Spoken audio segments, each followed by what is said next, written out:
What is the most recommended green gas?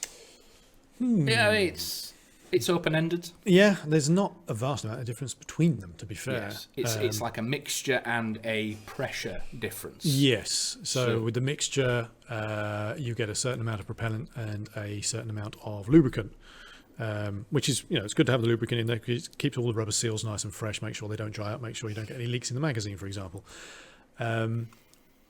Nuprol 2.0 and Abbey 144A. They are sort of middle ground that will work in everything. And I think that's probably the best answer. And again, if it then starts in the summer, starts creeping warm, you want to drop down to the 144A. And it's almost like a little needle. So with the green gas and the ultra air in the middle, the temperature then should sway which way you go with your other gas. Yeah.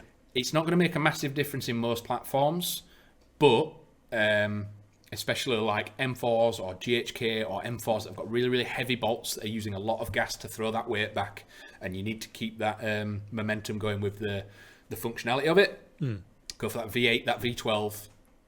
Especially if you've got an M-Passer or like that, in the winter you're going to have to use something like that. But again, that isn't going to change how much it's going to affect your FPS. No. It's all down to because basically it's all down to how fast it can turn from a liquid to a gas. Yes. And it takes longer when it's cold. Yeah.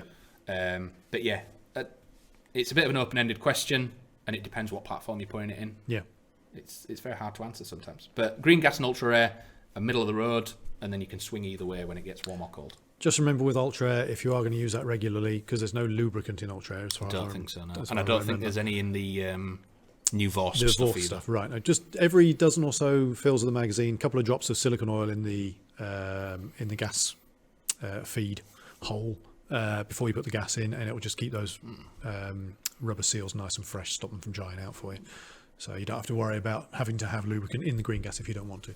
I've always had that advice, and I do it with mine. So the 9mm up there is the my gas one, and what I do with that is when I'm not using it, the mags are always filled with maintenance gas. Right. So maintenance gas you can't really game with. It's literally mostly silicon. Yeah. Get to a game site, go into the area, and fire the gas through it. Yeah. Completely dry fire it through it. It vents the mags, it gets the gas out of it, and it fills your platform with the lube and everything like that. Yeah, it's and important. Then refill it. It's good to keep the magazines under pressure when they're not being used, isn't it? Not full high pressure but with just like a bit of pressure. The gas, but the maintenance stuff, it just sits there, keeps everything moist. Yeah. And then I fire one mag through, so it lubes the whole gun, and then fill the mags with what gas I'm going to use for the rest of the day.